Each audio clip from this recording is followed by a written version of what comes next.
There's another way of living on this planet, another way of being, another way of thinking. Change your minds, you guys.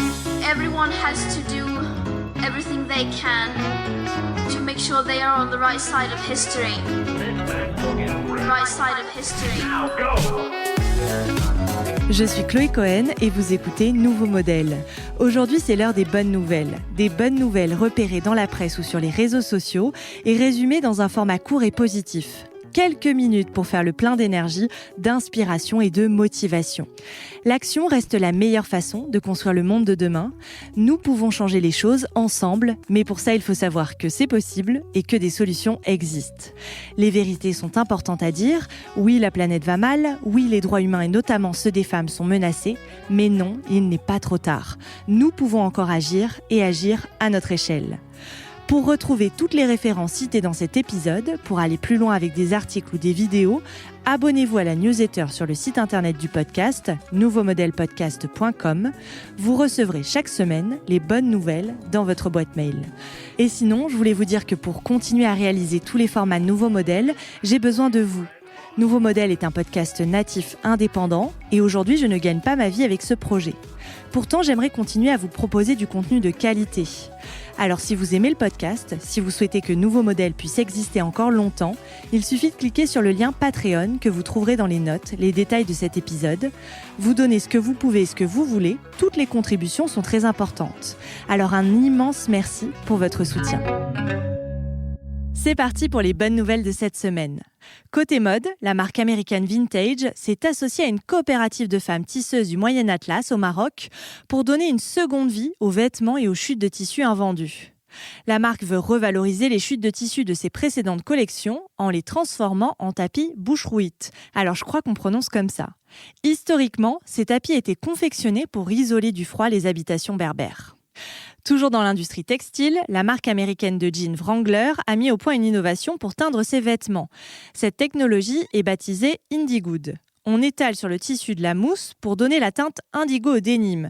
Et donc pas besoin d'une seule goutte d'eau, contrairement au procédé de teinture traditionnel. Et avec cette innovation, on réduit de 60% les énergies utilisées. Pour rappel, il faut entre 7 000 et 10 000 litres d'eau pour fabriquer un seul jean. C'est l'équivalent de 70 douches. La boutique londonienne Browns vient de lancer sa série de documentaires Be Conscious. Dans cette série, les créateurs et créatrices de mode éco-responsables retracent leur parcours et expliquent leur démarche éthique face caméra. Vous pouvez visionner les épisodes sur la plateforme YouTube de Browns et retrouver le lien direct dans la newsletter qui accompagne les bonnes nouvelles. La Banque centrale de Tunisie a mis en circulation un nouveau billet de 10 dinars, ce qui fait environ 3 €, illustré pour la première fois dans ce pays par le portrait d'une femme. Il s'agit de Tawhida Benchek, la première femme médecin du Maghreb. J'en profite pour remercier toutes nos soignantes et toutes ces femmes en première ligne face à la crise sanitaire actuelle. J'aimerais vous parler de 2 autres héroïnes qui se battent quotidiennement pour faire progresser les droits des femmes ou pour l'environnement. D'abord, il y a Shahnaz Kamal, qui est la première et la seule femme entraîneuse de boxe au Pakistan.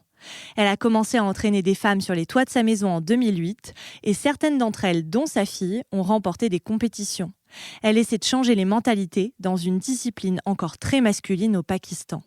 La deuxième, c'est Autumn Pelletier. Elle n'a que 15 ans, mais elle est déjà l'une des militantes écologistes les plus influentes du monde.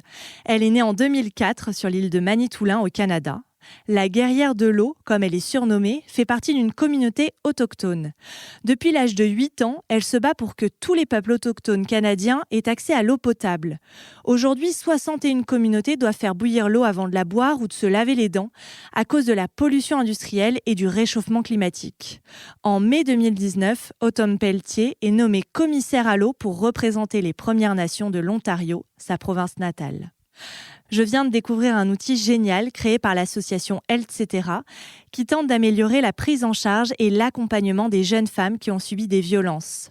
L'association a créé Lila, un chatbot disponible 24 heures sur 24 et 7 jours sur 7 sur Facebook Messenger.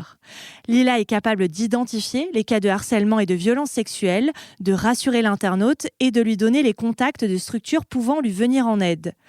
Les violences contre les femmes augmentent en temps de crise et c'est le cas en ce moment avec le confinement et la crise sanitaire. Donc n'hésitez pas à parler de cet outil d'utilité publique autour de vous. Direction Oman qui va interdire les sacs plastiques à usage unique à partir de 2021. Oman est réputé pour abriter des espèces de tortues en voie de disparition qui migrent chaque année vers ces plages pour y pondre leurs œufs. Et les sacs plastiques qui se retrouvent dans les mers et les océans sont particulièrement dangereux pour ces animaux marins. Dans le Cotentin, l'association Les Petits Composteurs collecte les biodéchets de la restauration, des commerces alimentaires ou des fleuristes pour fertiliser les terres agricoles. C'est une façon de valoriser les déchets alimentaires par le compostage. C'est une belle initiative locale. Et si vous adoptiez un corail ? Pour terminer, j'aimerais vous parler de Coral Guardian, une association française qui restaure et protège les récifs coralliens en impliquant les populations locales. 40% des récifs coralliens ont déjà disparu à cause des activités humaines et du réchauffement climatique. Les scientifiques estiment que si rien n'est fait dans les 5 ans à venir, les récifs coralliens auront totalement disparu de la surface de la Terre en 2050. Mais il est encore temps d'agir et cette association vous propose d'adopter votre propre corail. En échange d'un don, vous recevez un certificat d'adoption avec une photo, le nom que vous souhaitez donner à votre corail, ses coordonnées GPS ainsi que la photo de la personne qui le transplantera pour vous. Une jolie idée de cadeau pour un anniversaire en confinement, je trouve. Voilà, c'est terminé pour aujourd'hui et je vous dis à la semaine prochaine pour une autre série de bonnes nouvelles.